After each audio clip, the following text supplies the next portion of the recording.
Hello, and welcome to another edition of Academic Matters. I'm Joe Marbach, the Provost at LaSalle University, and today I'm joined by Ed Nickerson, who's the Chief Information Officer at the university. Ed, thank you for joining me. Thanks for having me. Many folks at home probably don't know what a Chief Information Officer at a university does. Could you explain to them a little bit about your job, Ed, and also how you came to LaSalle? Because you've been here for a while, but you came through different routes.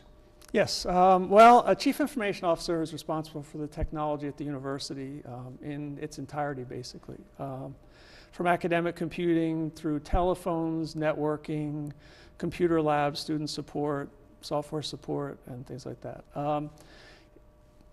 I came to LaSalle University from an unusual path, as you said. I was actually in the military. I worked for the military as a civilian officer.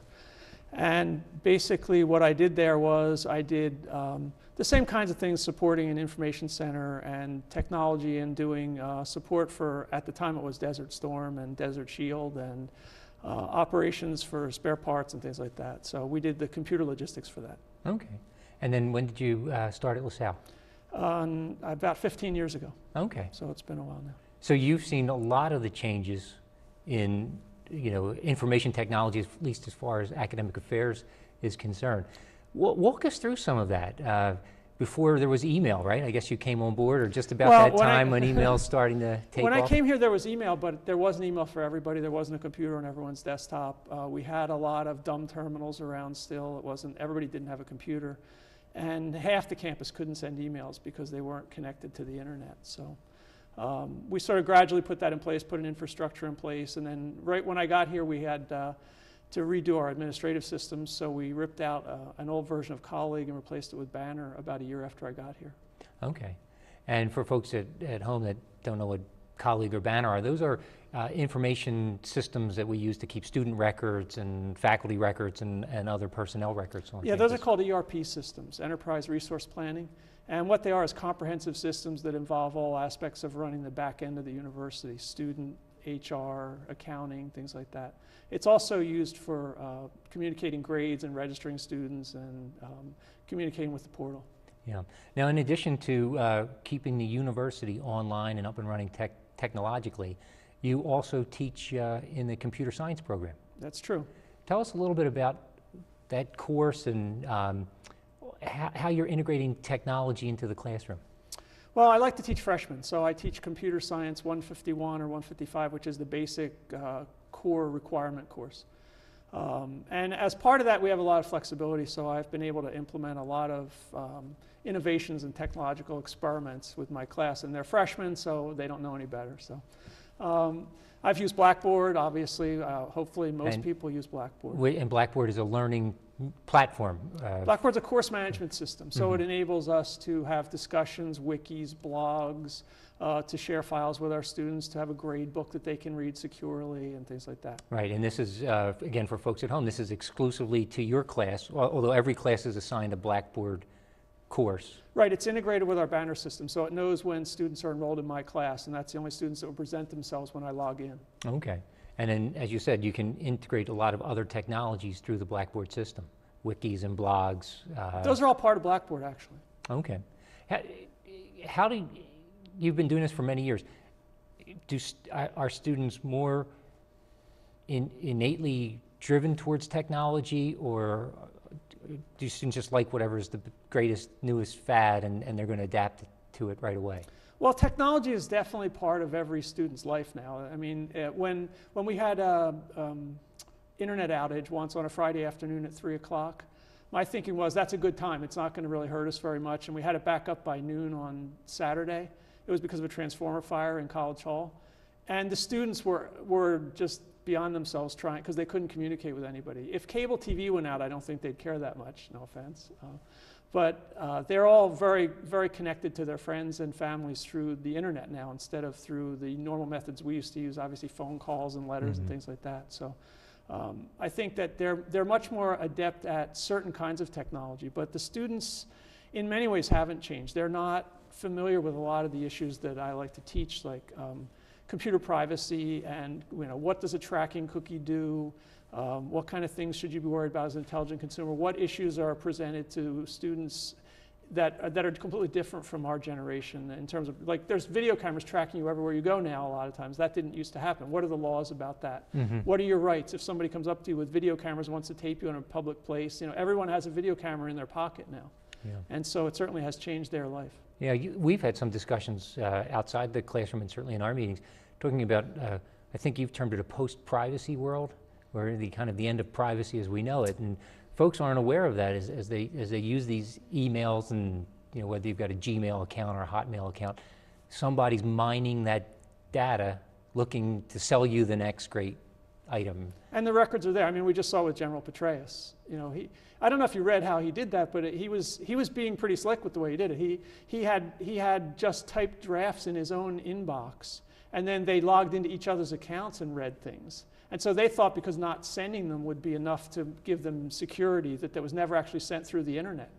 But what happens is there's records of everything now. And so that becomes discoverable. So that's a lot of my job, is trying to decide what we save, how long we save it, and things like that. Yeah, and even if you delete something, apparently it's not always deleted. Nothing's ever deleted.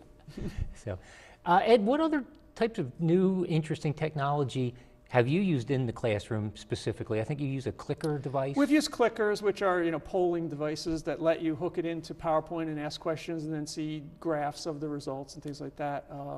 We've developed a new... So walk me through that. What would that be? Like, you would ask the students a question, how many agree with this, or do you use it for quizzing?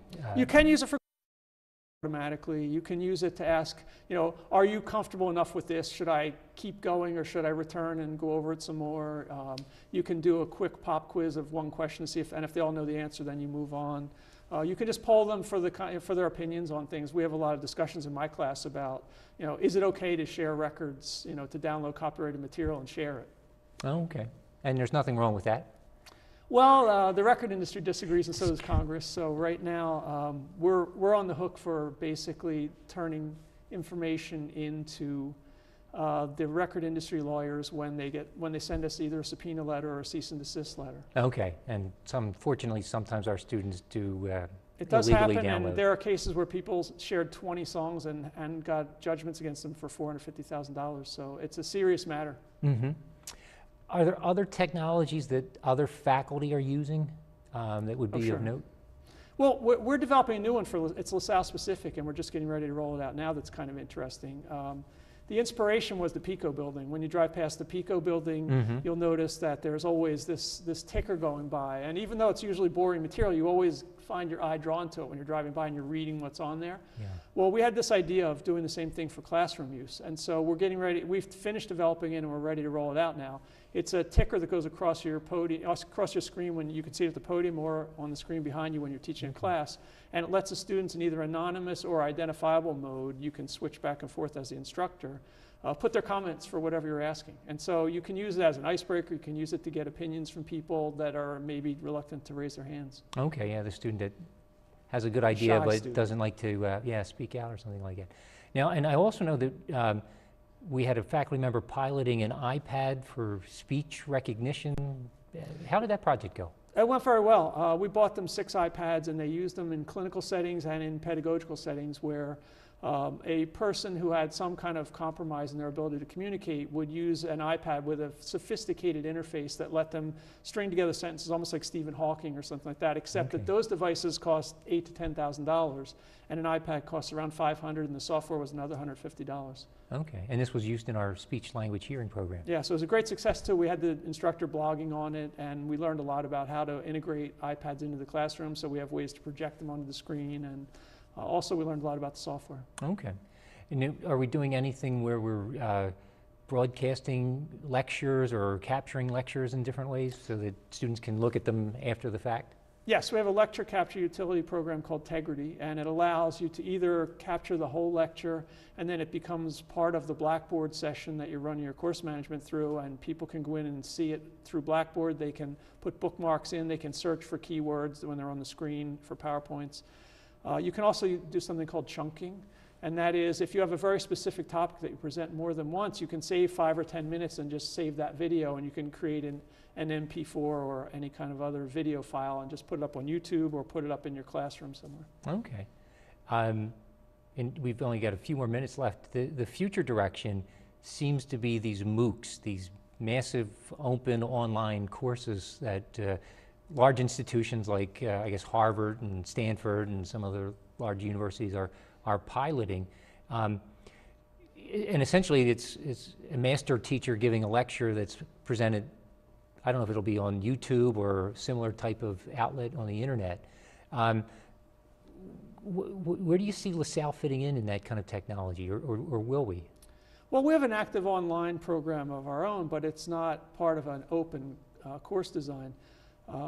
They're still working out the details of how MOOCs are going to work.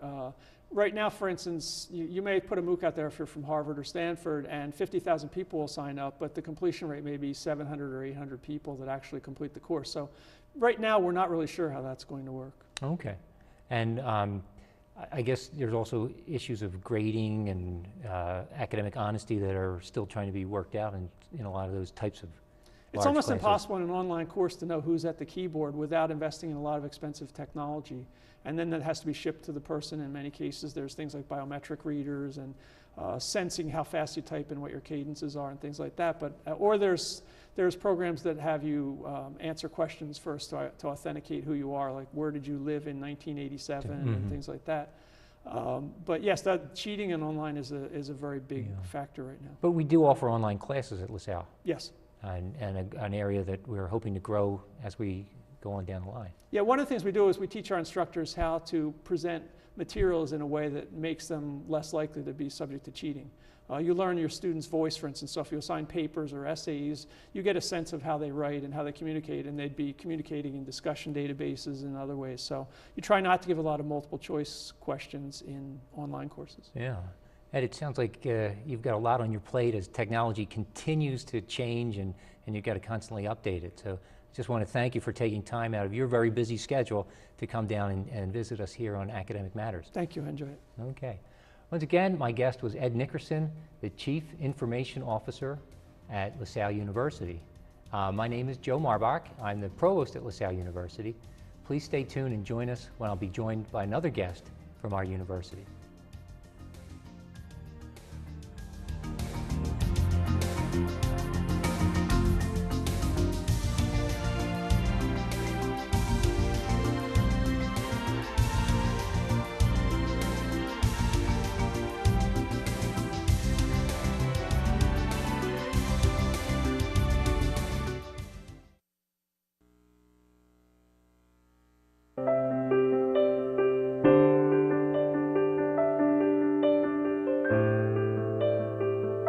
At what age is the color that your skin was meant to be no longer beautiful? Every year, millions of young women try to change the skin they were born with and say they die for darker skin. Sadly, some actually do. Melanoma is the second most common cancer in teens and young adults 15 to 29. And one person dies from melanoma every hour. It's time. Change your thinking, not your skin. Stop tanning. Learn more at spotskincancer.org. A message from the American Academy of Dermatology. Savings Man here with a story for you about two young spenders named Tommy and Sue. Their parents let them buy whatever they chose, like video games and designer clothes. As they grew older, they spent all their pay on fancy cars, houses, 2 lattes a day. They lived in the moment, never saving a dime. When they tried to retire, they'd run out of time. Working forever is Tom and Sue's fate, so choose to save now before it's too late. Visit our website to find out more, 'cause a happy ending's worth saving for. They call them the golden years, and for many seniors, they are. But for too many others, retirement is like a prison. Do you have any jacks? The difference? This couple saved for their retirement, and this couple didn't. It's your choice. Choose to save. To learn how to get started, get your free Power to Choose brochure, because your retirement can truly be your golden years.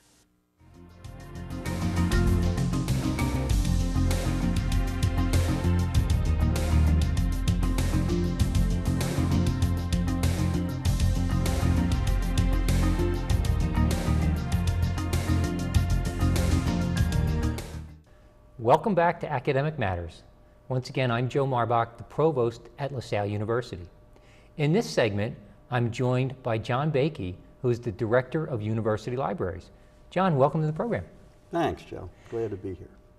John, for folks at home, could you give them a little bit of sense of your background, how you ended up at LaSalle? First, how you got into the library business in the first place, and then how you ended up at LaSalle and how long you've been here.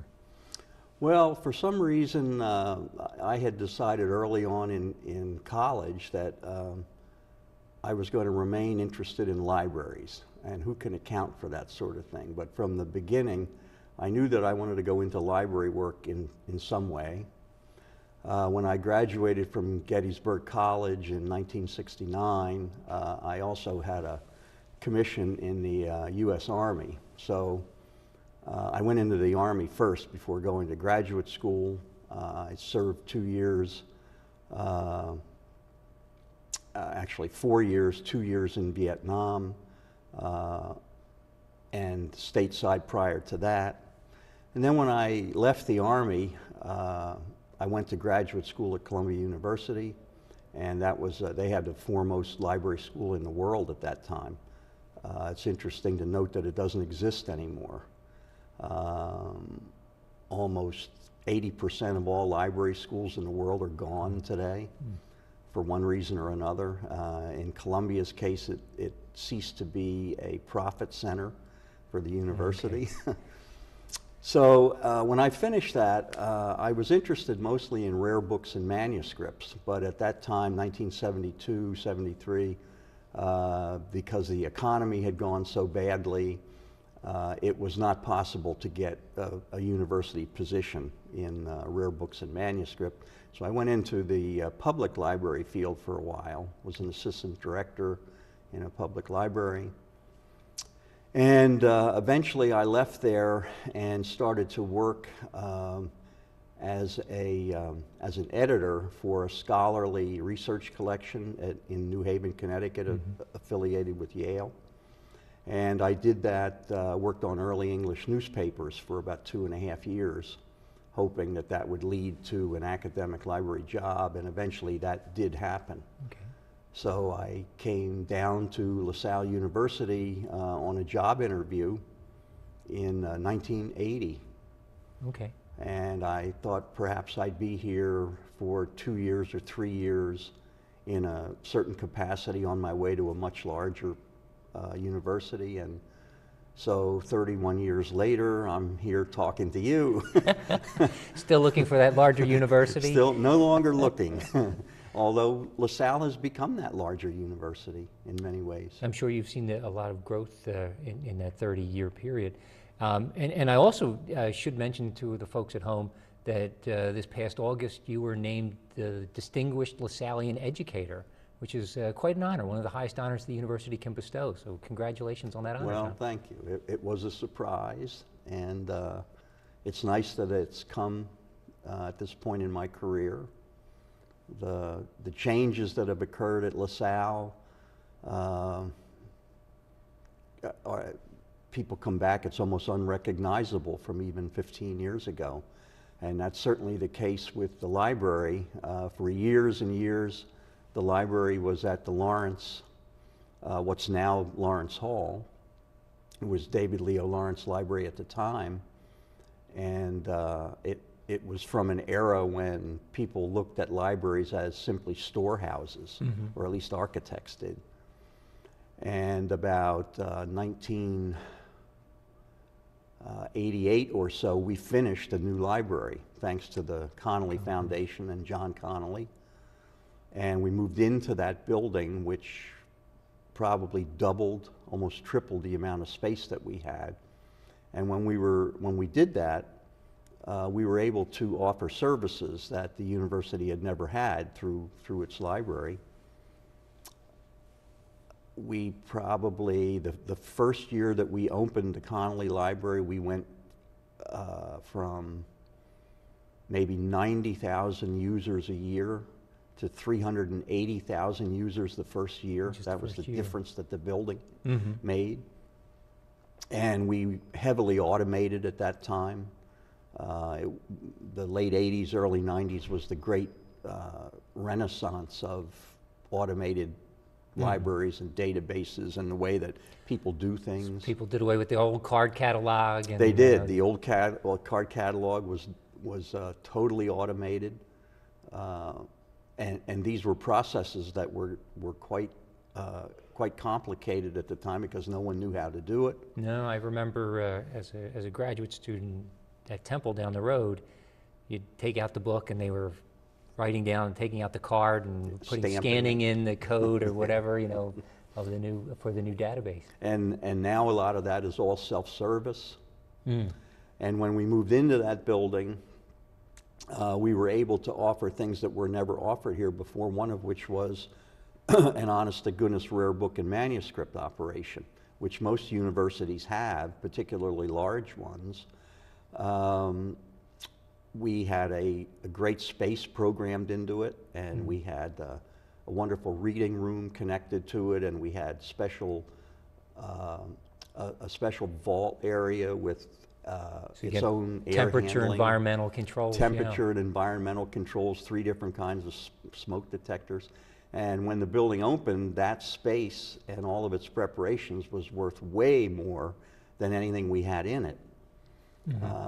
Because the university never had a rare book collection. So we decided to start to collect things in various areas. We wanted to have things where we could expect a national reputation within 10, 15 years. It had to be affordable. And these collections, by mission, had to be usable by the undergraduate population, had to be usable for teaching purposes, which is quite unusual for a rare book operation. Okay, yeah, because usually you don't want people to handle the volumes and things like that. But what you've done, we have, I think, 6 separate collections or in the special collections department. 2 that I think are very noteworthy is the Vietnam collection and then the Bibles collection as well, which is also being digitized in a partnership with Villanova University? Yeah, that's all right. And both of those, one of them was kind of a fluke, one of them was not. The Vietnam War collection fit the criteria that we started with, which was that we thought we could become nationally known in a certain area. And we chose that one because our particular collection is imaginative representations of the war. We weren't interested in straight historical or military history versions of the war, weren't interested in geopolitics or any of that. That had been collected to death by other places. We wanted to collect material about the war that demonstrated the experience of it. And so our collection is defined by novels, short stories, poetry, music, graphic art. Movies are included, television shows, any? There are 1,700 films so far. Most people can name 5 or so. There were 47 TV programs, TV series that in one way or another dealt with the war. And we have either off-air tapings or other versions of all of that. Film scripts for everything. There's even a couple of games, like children's games. There are games, variations. a lot of strategy games, for example. And as you said, this is a very accessible collection, and it actually attracts scholars from throughout the world. Yeah, it does. We've had, in the past 12, 15 years, we've had more than 100 visiting scholars come to use this material, about half and half outside the United States, the other half inside. More than a dozen university press books have mentioned LaSalle as the source of its, source of a lot of the research that was done. The research couldn't have been done without this collection. And that's all very different from the what you cite as the Bible collection, which is the Dunleavy collection of biblical literature, originally conceived of by Brother Daniel Burke, President Emeritus. Right, and the founder of our museum. Founder of the Art Museum. He also started this collection of biblical literature that sought to focus on English translations of the Bible from about the 15th century on, and illustrated Bibles. Those were two of the criteria. Eventually, this was all housed in the Art Museum. Eventually, when the Art Museum started to transform itself, it made more sense to move a bibliographic collection into the library because we had the space and we had the expertise to handle it. We had it appraised by Sotheby's about 5 years ago, and the appraisal was close to $3 million just for the biblical literature collection. And again, as valuable as this is, we have, for example, both editions of the King James Bible, 1611 and 1613, each of which are about $125,000 a piece. Wow. And all of the highlighted Bibles from the past 5 centuries or so. Are in there. And Wow. they're all open to be used, if possible. Under supervision. Under Yeah. supervision for various classes. We've had history classes, graduate history classes, religion. We have a new doctoral program in religion, and they're using this material. John, we're just about out of time, so I'll have to have you come back for another show and talking about the future of the library, because they're no longer libraries. They're knowledge commons or information commons, and redesign it. I know we're starting the process of how do we transform the library into one of those, but you know, talking about the special collections is eating up the time, so hopefully you'll come back. Oh, I will. Okay, thank you. My guest has been John Baky, who's the Director of University Libraries at LaSalle University. Once again, I'm Joe Marbach, the Provost at LaSalle, and you've been watching Academic Matters. Thank you.